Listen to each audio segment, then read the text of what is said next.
de lenguaje, salud, sexo y violencia que solo pueden ser escuchados por niñas, niños y adolescentes bajo la supervisión de sus madres, padres, representantes o responsables. Informe RCR presenta Titulares de la Mañana con Pedro García Otero.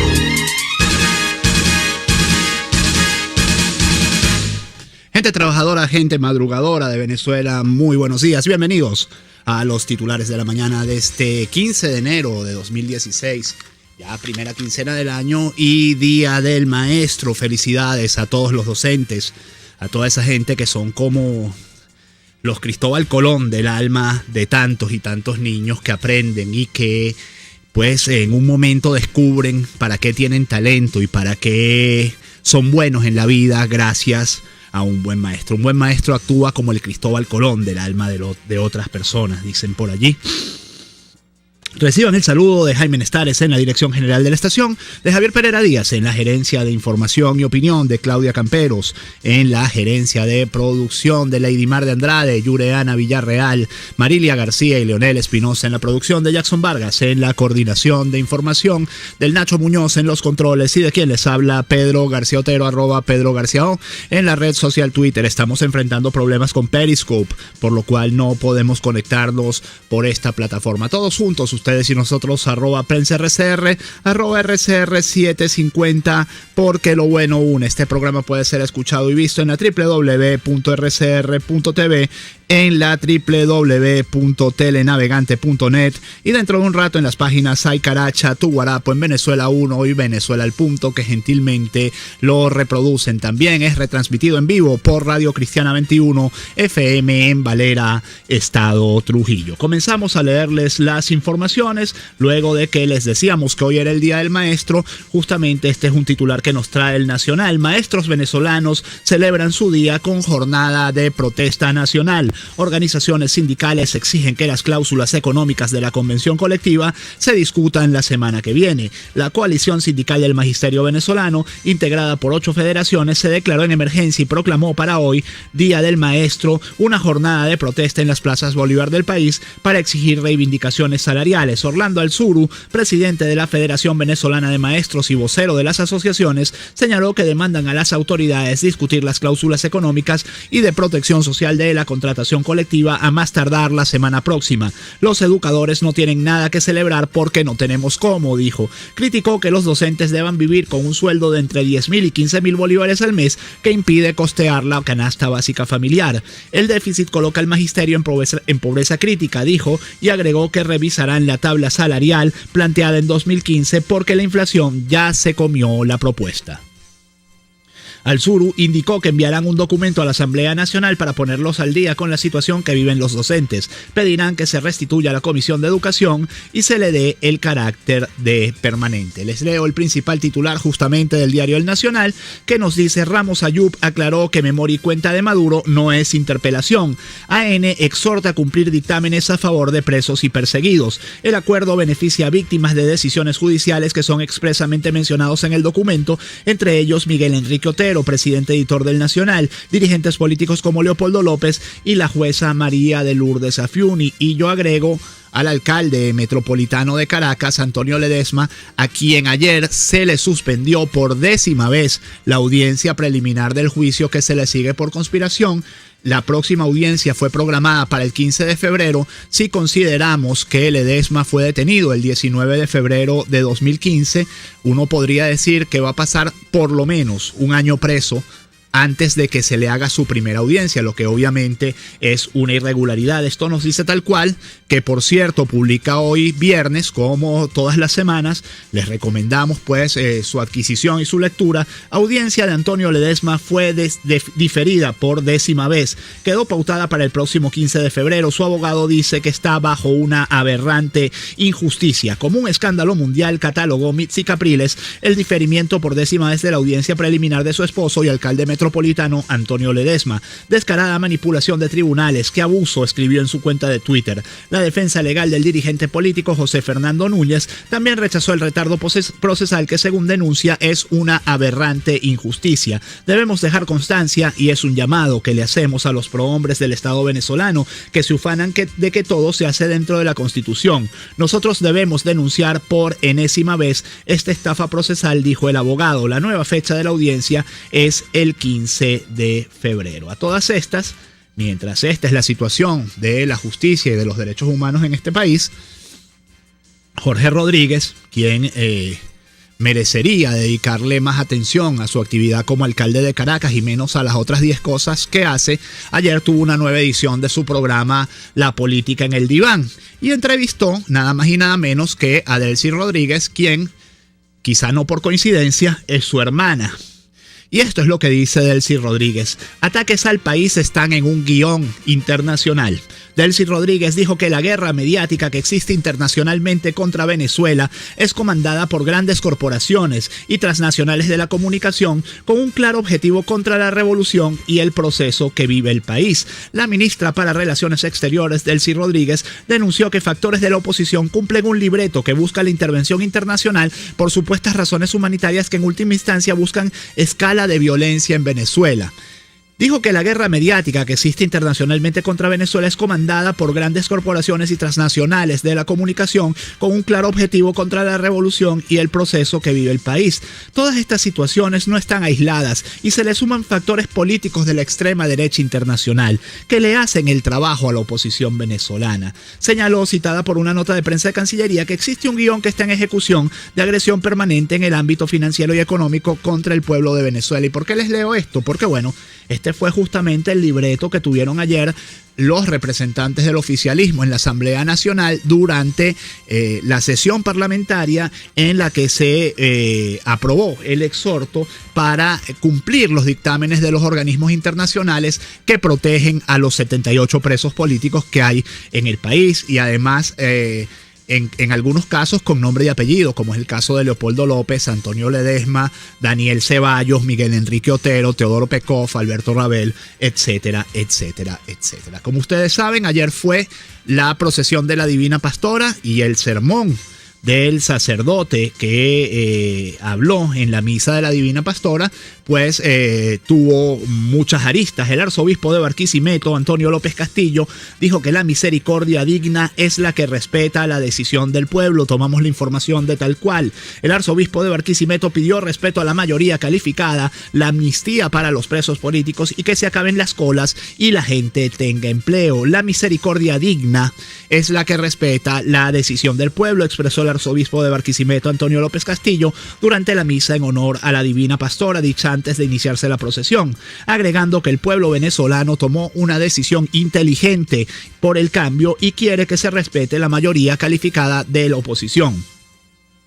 Los choques entre la Asamblea y el TCJ no servirán para nada. El pueblo tiene hambre, necesita medicinas. Dios quiere amor y humildad, se opone a la soberbia y a la altanería. Hay que respetar la decisión inteligente del pueblo, la mayoría calificada a favor de una nueva Venezuela. En su sermón, el arzobispo López Castillo había reclamado por el abastecimiento que sufre el país y que obliga a los venezolanos a realizar grandes colas para poder abastecerse. Señaló que no se podía seguir viviendo con escasez de alimentos, medicinas, repuestos, agregando que lo que la gente quiere es empleo.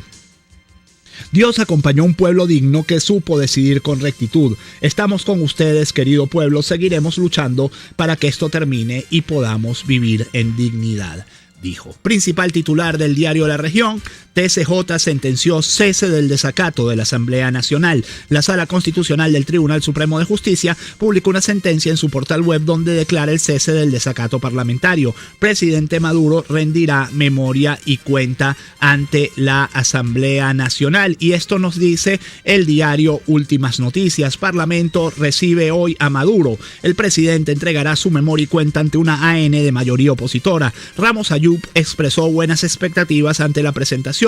Héctor Rodríguez señaló que el balance que se ofrecerá será para el pueblo. Uno tiene que recordar que se cumple un año de aquel, no sé cómo calificarlo, de aquel tristemente célebre Dios proveerá de Nicolás Maduro. Bueno, Dios provee todos los días, pero en este año el hombre propone y Dios dispone, como dicen ahí. Bueno, Dios dispuso, pero el hombre no propuso nada. Pasó un año, seguimos en la misma situación, agravada por un año de inacción, y hoy, bueno, las consecuencias de ese año económicas han sido un enorme sufrimiento para el pueblo venezolano, y políticamente, bueno, para el chavismo, ya ustedes saben lo que representó, pues perder las elecciones por 2 millones de votos de diferencia. Esto nos lo dice el Universal. Maduro presenta hoy cuenta ante la Asamblea Nacional. Asistirá con miembros del tren ejecutivo. El presidente será recibido por la directiva de la Asamblea Nacional, encabezada por el presidente del órgano legislativo, Henry Ramos Ayub, quien lo guiará hasta el Salón Elíptico del Palacio Federal Legislativo. Ramos recordó que los diputados venezolanos no tienen entre sus atribuciones aprobar o improbar el balance anual de la gestión presidencial, pero sí el de los ministros. Y yo les quiero decir aquí, como dicen por ahí, con el corazón en la mano, que la foto de Nicolás Maduro dándole la mano a Ramos Ayub, y la foto de Ramos Ayub, por supuesto, dándole la mano a Nicolás Maduro, es una foto que le va a dar la vuelta al mundo, y es una foto que expresa lo que tiene que ser una democracia. En una democracia esto nos parecería normal, y que no nos parezca normal debería ser la primera de nuestras reflexiones y la primera de nuestras preocupaciones. Quiero compartir con ustedes un artículo de ProDaVinci que ahora les voy a poner en Twitter para quienes lo quieran leer en extenso. Es un artículo del abogado José Ignacio Hernández G, que nos dice cuáles son las implicaciones de un decreto de emergencia económica y las consideraciones que hace este abogado, que además es un abogado constitucionalista que siempre tiene juicios muy certeros acerca de la situación jurídica del país. Pues nos dice que es mucho más que un simple saludo a la bandera, que es un decreto de emergencia económica, es un estado de excepción en economía, y dice que puede hacer cosas como lo siguiente: se podrá limitar o racionar el uso de servicios o el consumo de artículos de primera necesidad, tomar las medidas necesarias para asegurar el abastecimiento de los mercados y el funcionamiento de los servicios y centros de producción. Se podrán hacer erogaciones con cargo al Tesoro Nacional que no estén incluidas en la ley de presupuesto. El Ejecutivo Nacional tendrá la facultad de requisar bienes e inmuebles de propiedad particular que deban ser utilizadas para restablecer la normalidad. Por ello, el decreto de emergencia económica, al igual que los decretos dictados en el marco de una ley habilitante, son decretos leyes que podrán alterar la aplicación de leyes vigentes en materia económica, como reconoce la ley orgánica comentada, que es la ley orgánica de estados de excepción, en sus artículos 21 y 22. Bueno, y leyendo esto, uno podría decir también que el gobierno ha funcionado especialmente durante los últimos 10 años, digamos, desde 2006, desde que el presidente Hugo Chávez ganó su primera reelección bajo el marco de la nueva Constitución, la segunda si se considera la elección que ganó en 1998. Bueno, desde 2006 viene gobernando en un estado de excepción en materia económica que no ha sido declarado. Vamos a leer algunos de los mensajes que envían ustedes a través de la red social Twitter. Nos dice Sunepin Parques: mientras parques sufren el abuso de poder de los enchufados, Imparques adeuda 3 meses de fideicomiso y caja de ahorro, más de 13 millardos de seguro social obligatorio. Dice Jorge Sánchez Rojas: buenas, señor Pedro García Otero, hoy es día de memoria y cuenta, ojalá que no sea de falla de memoria y de echar cuenta. Bueno, yo no tengo tantas expectativas sobre eso. Dice Abraham Martínez: Maduro hace un año, vamos a producir los alimentos que necesita Qatar. No producimos ni los de aquí, menos los de allá. Nos dice Dorjaz: hoy es el día del maestro, denunciamos que el seguro funerario de maestros es de 18.000 bolívares y el de vida de 10.000, salario de hambre. Blanca Félix nos dice: saludo desde la Nevada, Bruselas, Bélgica. Menos mal que nieve no tenemos en Venezuela porque la mitad de la población se nos congela. Bueno, Blanca, a lo mejor si el clima no fuera tan benigno, nos viéramos obligados a ser un poco más, digamos, previsivos, ¿no? Para mí no es casualidad que los pueblos nórdicos sean tan previsivos y piensen tanto en el futuro y tengan una vida tan próspera. Para mí es una consecuencia directa de que tienen un clima tan extremo que si no lo hacen, no sobreviven. Israel Gámez nos dice: ¿será que hoy en la presentación de la memoria y cuenta habrá cadena nacional y el pueblo podrá ver a la AN frente a Maduro? No tengo ninguna duda de que eso va a ser así. Pero entiendan que no es una interpelación. El presidente va allí a dar un discurso y la oposición tiene que escucharlo respetuosamente. No se puede comportar como el chavismo. Nos dice Lenza Cata: buen día, Pedro. Hoy el hijo del extinto Batman Sabanetero presenta en la AN el cuento. Memoria dudo que tenga. 6:42, vamos a la pausa, enseguida más titulares de la mañana. Usted escucha Titulares de la Mañana con Pedro García Otero, solo por RCR 750 AM.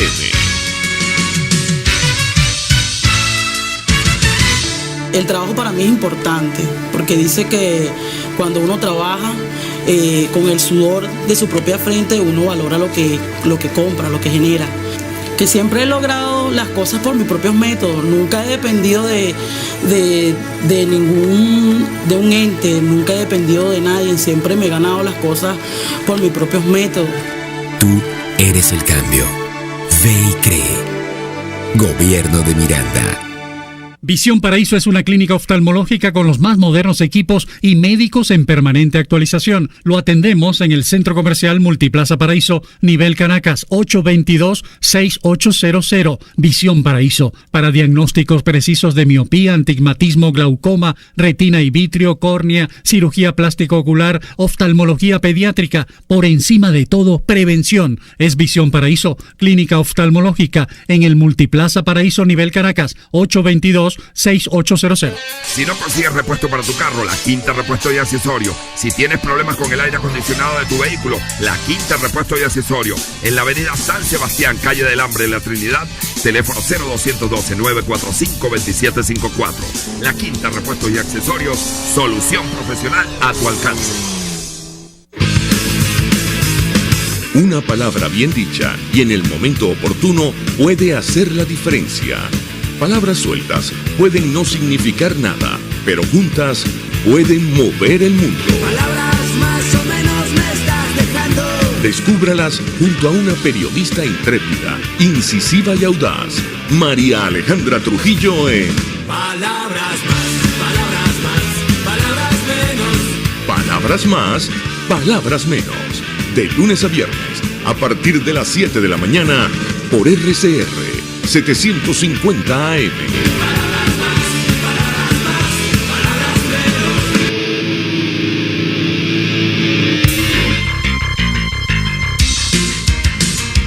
Estás escuchando Titulares de la Mañana con Pedro García Otero, solo por RCR 750 AM. Si ustedes miran internet, miran Twitter a esta hora, Toddy, la palabra Toddy es una de las tendencias en la red social. ¿Y por qué? Bueno, porque el kilo de Toddy, según dicen los tuiteros, subió a 3.067 bolívares. O sea, el Toddy va rumbo a la estantería de las delicatessen, como la mayoría de la comida en este país. Vamos a conversar a esta hora con José Bodas, secretario general de la Federación Unitaria de Trabajadores del Petróleo. Con él queríamos comentar una noticia que ayer pasó relativamente bajo cuerda, pero que es una noticia importante, que hubo un nuevo apagón en Amuay, hubo un nuevo susto en Amuay y en general la situación de la industria petrolera pues es muy preocupante cuando el precio del petróleo se acerca a los $20, que es el costo de producción venezolano, un costo de producción inflado por la burocracia que ha carcomido en los últimos años a PDVSA. Buenos días, José Bodas, su apreciación sobre lo ocurrido en Amuay y sobre la situación de los precios del petróleo en este momento. Buenos días, Otero. De verdad que, bueno, lamentablemente continúan lo que hemos dicho nosotros desde la corriente Secura. PDVSA se cae a pedazos por falta de inversión en el complejo refinador Paraguaná, que lo conforman la refinería de Amuay y de Punto Cardón. Bueno, se paralizó por una falla eléctrica, nos dicen los trabajadores. Los trabajadores de las áreas nos llamaron preocupados porque una vez más vemos como PDVSA no asume la responsabilidad, no informa debidamente, bueno, sobre estos accidentes que se profundizan. Esto, claro, debido a una política, como dije, de falta de inversión, falta de dotación de los implementos de seguridad que tiene la industria petrolera con sus trabajadores, violación a la convención colectiva y por supuesto a la ley orgánica de condiciones y medio ambiente de trabajo, como es la LOCSIMAR. No tenemos cifra de accidentes, de lesionados, ni de pérdidas humanas, es verdad, sí gran pérdida económica para el país y una gran incomodidad, ya que los vecinos vieron la cantidad de humo y la cantidad de candela muy alta y a una distancia de más de 1 kilómetro se veía en los mechurrios esa gran cantidad de candela y humo. Ahora, José, van a cumplirse 5 años del terrible accidente de Amuay que causó pues una cantidad importante de muertes. Creo que fueron más de 40 muertes. La investigación, ¿en qué paró? ¿Se terminó la investigación? ¿Se cobró el seguro? ¿Qué pasó allí? Sí, la investigación no arrojó absolutamente nada. Esto es muy grave. En todas las industrias, en toda la industria petrolera del mundo, bueno, cuando ocurre un accidente de esta magnitud, una tragedia de esta magnitud, con esta gran cantidad de fallecidos de venezolanos que enlutó a la clase trabajadora petrolera y a todo el pueblo de Venezuela, lo primero que se hace es un estudio qué fue lo que pasó y se discute en los 5 minutos de seguridad en toda la industria correspondiente la falla, qué fue lo que pasó para que no ocurra jamás un accidente de esta magnitud. Bueno, PDVSA tiene la política de no hablar de esos temas irresponsablemente, de no asumir su responsabilidad con los vecinos, con los trabajadores, con el pueblo de Venezuela, y lo que no tenemos informe de qué es lo que pasó, sino en un momento nosotros denunciamos el informe que dio Rafael Ramírez, una verdadera vergüenza, donde habló de saboteo y todo lo demás. Eso nos ha agarrado por los cabellos este informe, que lo que vimos que fue un informe para justificar el principal responsable de esa tragedia, que fue Rafael Ramírez y toda la junta directiva de Petróleos de Venezuela, y precisamente la gerencia del CRP. Bueno, lo que hicieron ese informe fue para defenderse, un informe para irresponsablemente no asumir su responsabilidad ante la industria, ante el país y ante los trabajadores petroleros. Pasada vinieron un grupo de trabajadores petroleros a Caracas y se firmó un contrato colectivo, un supuesto contrato colectivo de la industria petrolera. ¿Qué tiene usted que decir sobre ese contrato? Y si usted lo considera pues un contrato que lo representa usted o representa el grupo de la Federación Unitaria de Trabajadores del Petróleo. Mira, los trabajadores petroleros acabamos de obtener la estafa más grande en la historia de la industria petrolera. Primero se habló de unas cifras de 124%, 156%, eso es totalmente falso. Recordemos que antes de la convención colectiva los trabajadores petroleros teníamos un salario de 356 diarios, teníamos una tarjeta electrónica de alimentación que no es salario de 12,000 bolívares. Bueno, a la firma 220 bolívares, el 1 de mayo de este año 100 bolívares y en enero del 2017 un aumento de 11 bolívares. Es decir, una verdadera vergüenza. 11 bolívares diarios. 11 bolívares diarios. 11 bolívares diarios. Esto es una estafa. Por eso decimos que esto es una estafa. Esto es producto de una dirigencia sindical arrodillada al patrono, arrodillada al partido de gobierno, arrodillada al gobierno nacional, subordinada a los patronos. Esto es decretar el hambre de los trabajadores petroleros, pretender legalizar el hambre, ya que tenemos ahora un salario de 17,200 bolívares. Bueno, y estos señores han logrado lo que no han logrado, mira, los más militantes del neoliberalismo, del capitalismo salvaje, que es que los trabajadores no es más que los trabajadores tengan mayor ingreso que por bonos que por salario. Hoy los trabajadores tienen un salario de 17,280 bolívares mensual y una tarjeta electrónica de alimentación que sirve para adquirir alimentos, nada más que alimentos, ni siquiera medicina, y que no es salario, de 19,000 bolívares mensuales.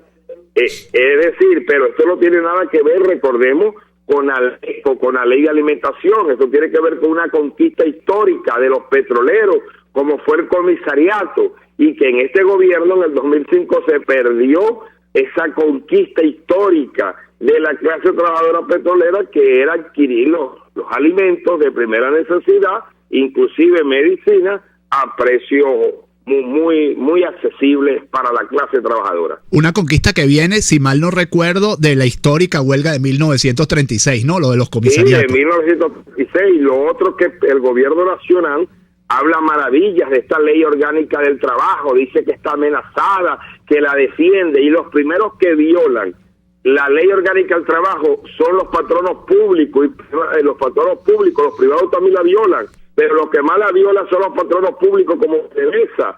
Desconocen la retroactividad de las prestaciones sociales. El gobierno hace propaganda diciendo que en el pasado Cámara y la CTV le robaron la retroactividad de las prestaciones sociales a los trabajadores. Nosotros creemos que es así, pero lo que no dice el gobierno fue que hoy PDVSA le desconoce la retroactividad de las prestaciones sociales a la nómina mayor, a la nómina contractual, a los profesionales, a los técnicos. No tiene, y destruyó el salario de estos trabajadores y de los trabajadores contratados.